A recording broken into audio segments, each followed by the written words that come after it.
Hello everyone, আমি দিয়া। আমি প্রেসিডেন্সি ইউনিভার্সিটি বাংলা অনার্সের একজন স্টুডেন্ট, থার্ড ইয়ারের। তো কালকে ছিল শ্রাবণ মাসের প্রথম সোমবার।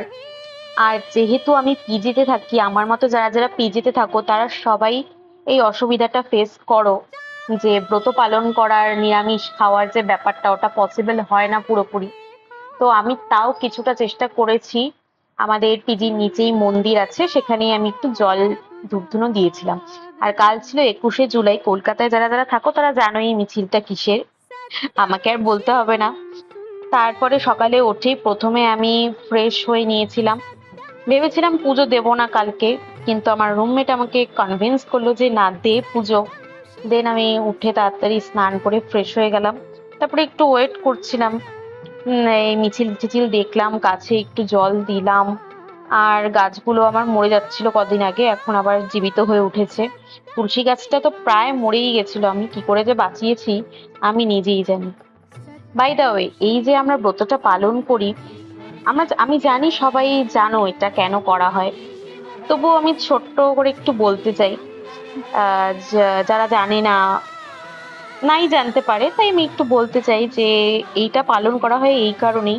পৌরাণিক কারণ যেটা, সেটা হচ্ছে দেবতা আর অসুররা যখন সমুদ্র মন্থন করছিল অমৃত লাভের জন্য, মন্থনের সময় অনেক রত্নের সাথে ভয়ঙ্কর এই হলাহল যে বিষ, সেটা বেরিয়ে গেছিল, যা সৃষ্টিকে ধ্বংসের পথে ঠেলে দেয়।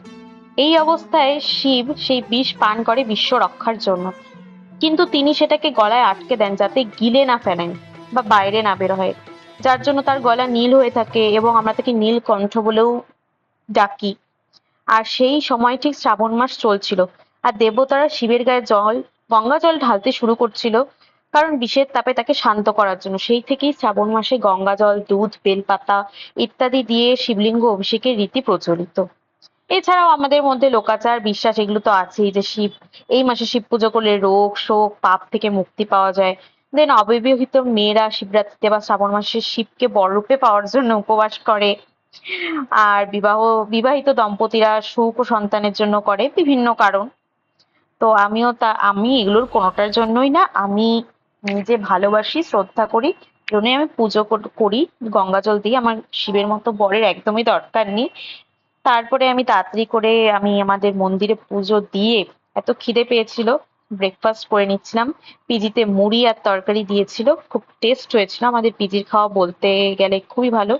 তারপরে আমরা পিজির সবাই মিলে প্ল্যান করলাম যে আমরা মেহেন্দি আলতা পরবো।